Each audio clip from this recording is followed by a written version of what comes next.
लागत बड़ा पागल के जैसे सुनो तारा बड़ा बनोले अपन हाल काहे ऐसे देखे में लागत बड़ा पागल के जैसे 24 घंटा रहो तारो काहे मन मारी 24 घंटा रहो तारो काहे मन मारी दादा प्यार में दिल बारी हमर जानू दादा प्यार में दिल बारी हमर बबली दादा प्यार में दिल बारी कैसन बात बा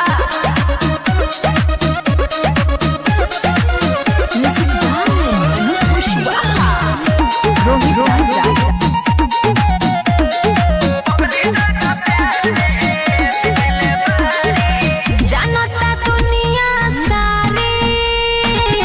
बाउर हल्ला भूख बीमारी खुद से जिया भुला के ओकरा के दिल से बिसारी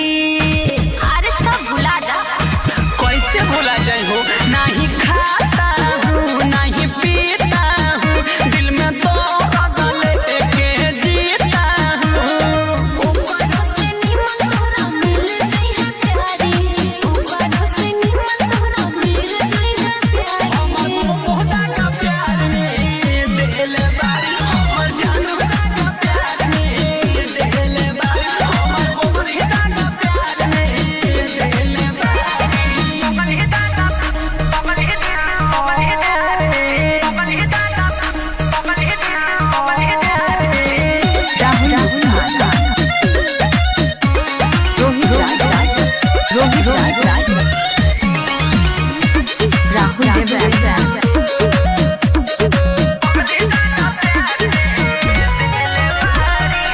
हीरो से जीरो हो गईला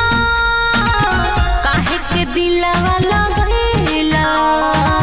ओकरे चक्कर में मासूम सफा पागल तू हो गईला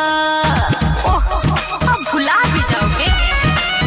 बन के पागल हो रहिले जागल हो देखा के ढेर सपना छोड़ी के भागल हो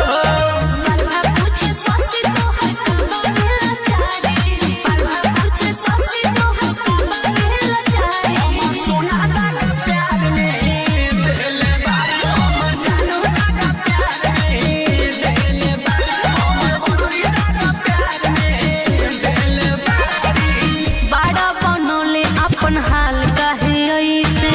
देखे में लागत बड़ा पागल के जैसे 24 घंटा रहो तारो काहे मन मारी 24 घंटा रहो तारो काहे मन हमर बबली दादा प्यार में दिल बारी हमर जानू दादा प्यार में दिल बारी हमर बबली दादा प्यार में दिल बारी कोई बात ना सब्र रखा उसे नीमन मिल जाई।